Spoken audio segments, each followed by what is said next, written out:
With this weather, the overlook is probably empty today. There's not very many people out on the trails.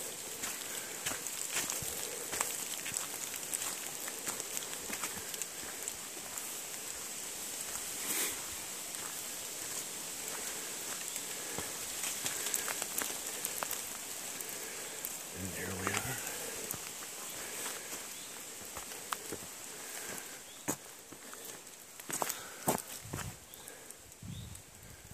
Normally you would have a view of the mountain that the mansion is located on. Today we're in low clouds. You don't really have much of any view.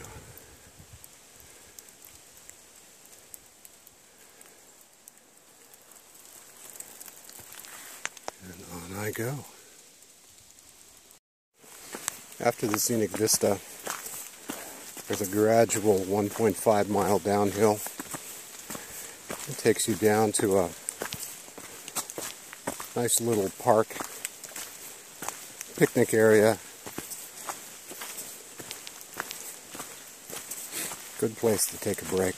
It's about the halfway mark, close to about 3.5 miles down the trail.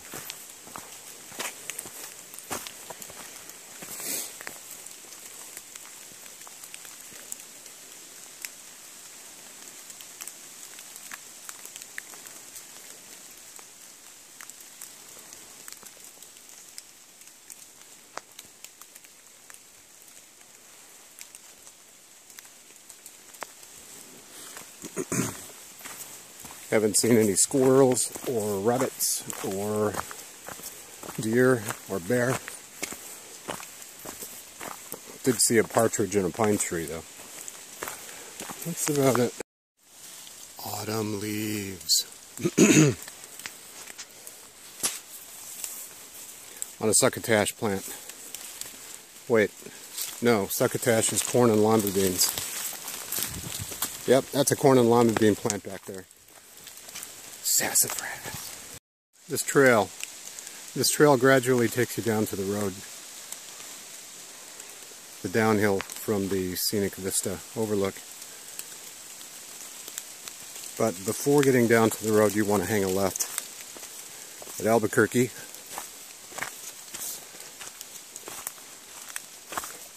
You want to hang a left right here. Double blaze. Albuquerque this way, about 1/4 mile.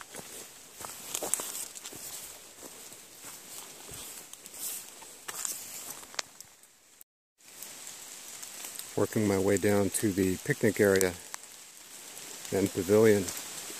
Summertime, it's a real popular area for people to drive to, kick back and have a nice picnic.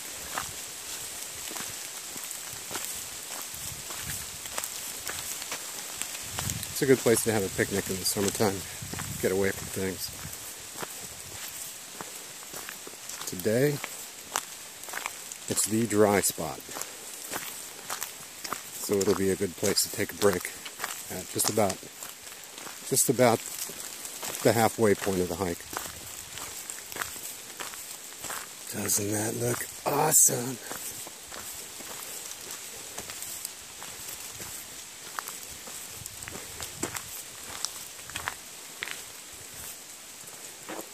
From here, the trail crosses the road and continues on for a while. Time for a break. Right, Dracula? Bleh. Taking a break under the pavilion while the rain begins to pick up. I think I'll be stowing my glasses for the last section of hike. Got some reading material, checking out the map.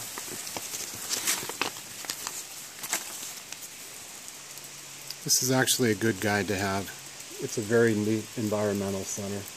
Very neat park. It's got a lot of history behind it. Anyway, a little bit of a drink, a little bit of a snack, and back at it. The nice thing about being out here with this kind of weather is that the population of other hikers is very low. It's also a good idea to hike a little bit slower, so if you do have a fall, well, you can avoid a fall. It's a little bit better than taking a spill and having no one around. Oh, the joys of solo hiking, right? Anyway, back to the snack, back to the trail. Here on the trail is one of the environmental discussion areas where they all sit back in the evening and talk about wood finish and water staining and waterproofing their decks or something. Heading out to the Boundary Trail, because that is a beautiful, beautiful stretch, especially as the trees begin to change color in the autumn. Crosses a creek up here a little ways, and as you can see, the blazes on the trail have changed from orangish red to blue.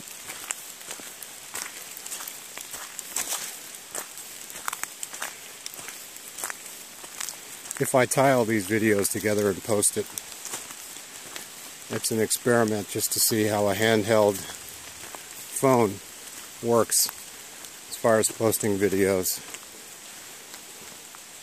Figure if it doesn't work, if it's not too shabby, maybe I'll start doing that on some of these hikes.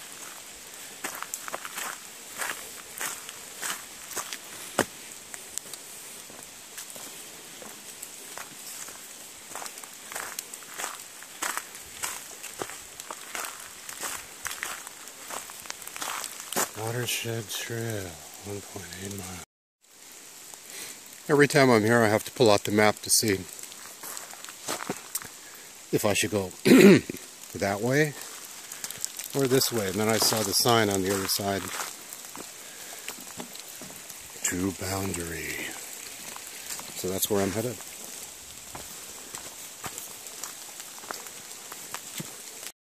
Then a short distance after the stream, come to a fork in the trail, which is basically the watershed. Take the watershed trail out to the Boundary. The Boundary Trail is about 1.8 miles. A little bit uphill. Nice and scenic as far as the tree color change in the autumn. Coming up on the Boundary Trail, the end of the watershed. This Boundary Trail goes south for a few miles along the boundary of the park, and it also goes north all the way up to the road.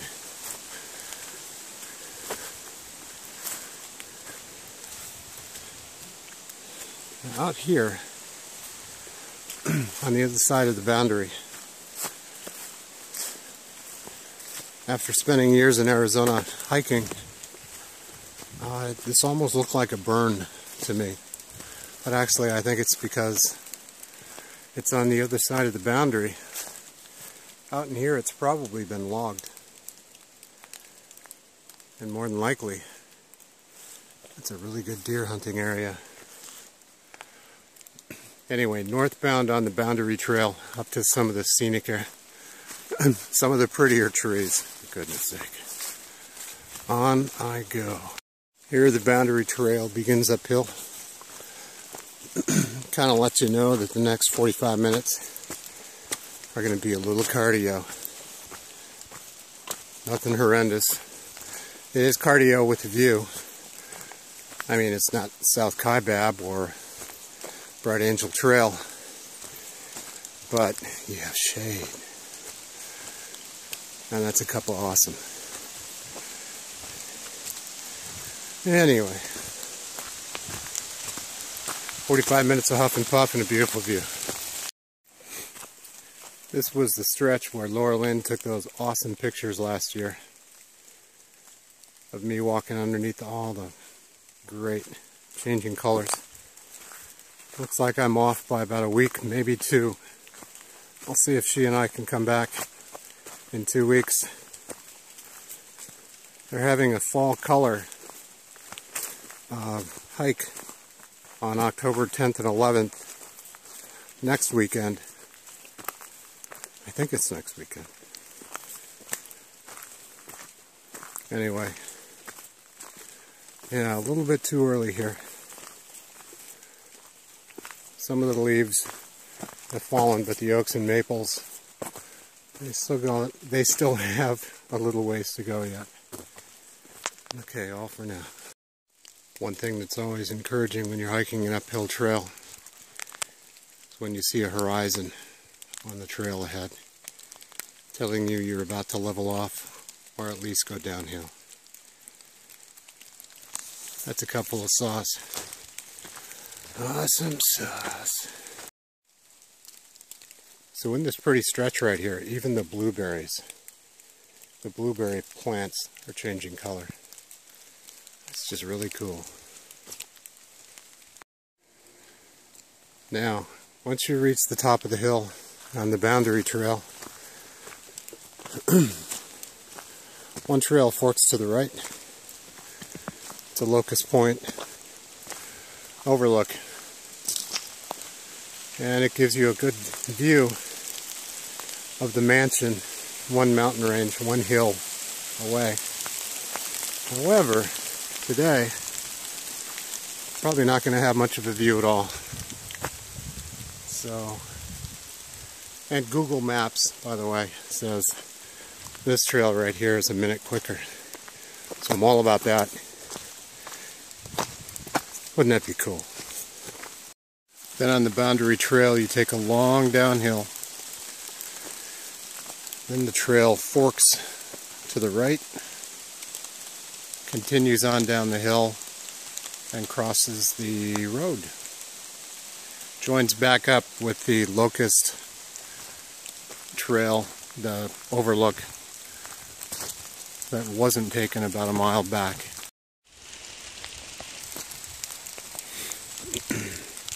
This is the picnic table the 1970s forgot down at the bottom of the Boundary Trail.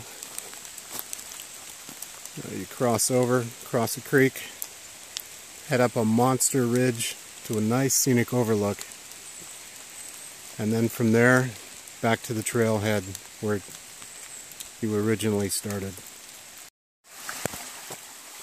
Cross the creek.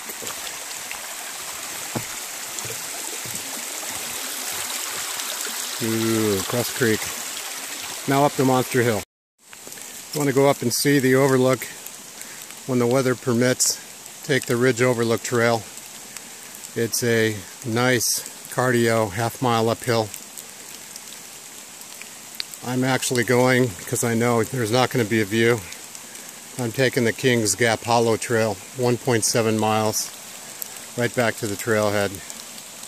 That's about all for now. Well, that is that. Nice big loop hike, 5, 6, 7 miles, depending on what you want to walk. Fun, even in this weather. So, except for people up looking at the mansion, I didn't see any other hikers out here today. So that said, I guess so long from Kings Gap. Yeah.